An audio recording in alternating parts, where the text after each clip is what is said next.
Hi, welcome back. Today we're going to talk about Venom. Now there's actually 4 films called Venom, but this is the 1971 Venom.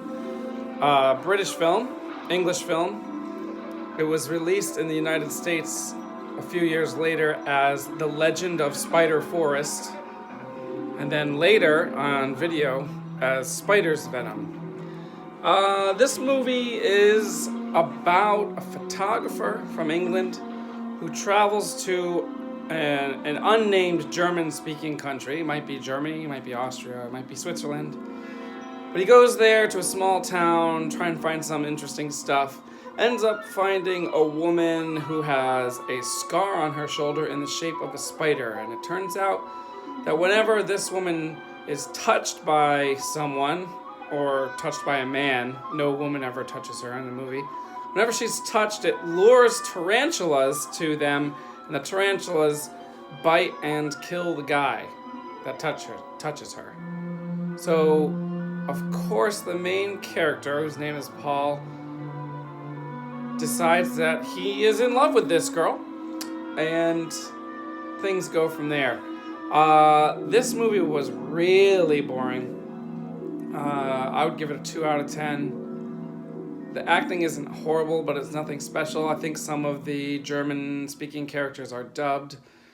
And unfortunately, even though I did pay to rent it on Amazon, it was in pretty poor quality, like VHS quality. Wasn't very good, wasn't very interesting. There's some plot twists, I guess, at the end. There's this...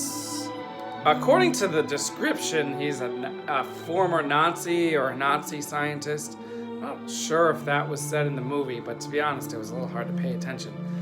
I guess what he's doing is using this girl to lure the men in and then harnessing or harvesting their venom to make some kind of nerve gas, which never gets used on anyone as far as I remember.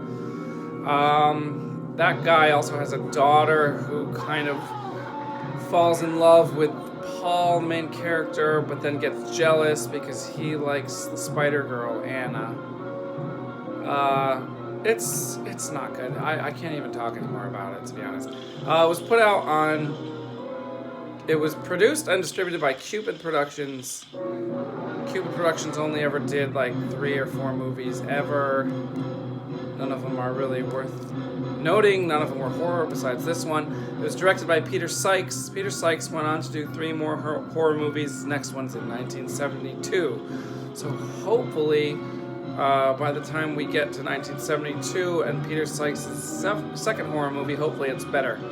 One other credit worth noting is that it was written by, let's see if I can say it right, the brothers Don and Derek.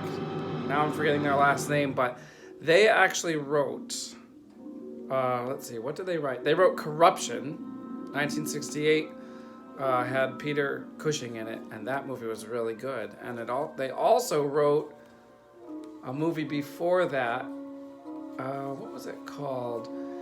It had to do with a guy in the 1700s who was accused of murder. And people thought there was a ghost haunting the town. Turned out that the ghost was his former wife's sister. That movie was good. I should remember it. Should remember the title. Whoops. But anyway, they did Corruption. They did that one. They were both good. So I thought this one might be good, but it really wasn't. It wasn't even particularly well written. So I don't know what happened to them. I think that's all we're going to say about Venom. It has nothing to do with Spider-Man. And it has nothing to do with the Oliver Reed 80s movie, Venom. So that's probably unfortunate. All right, we'll see you next time. Hopefully we'll get a better one. See ya.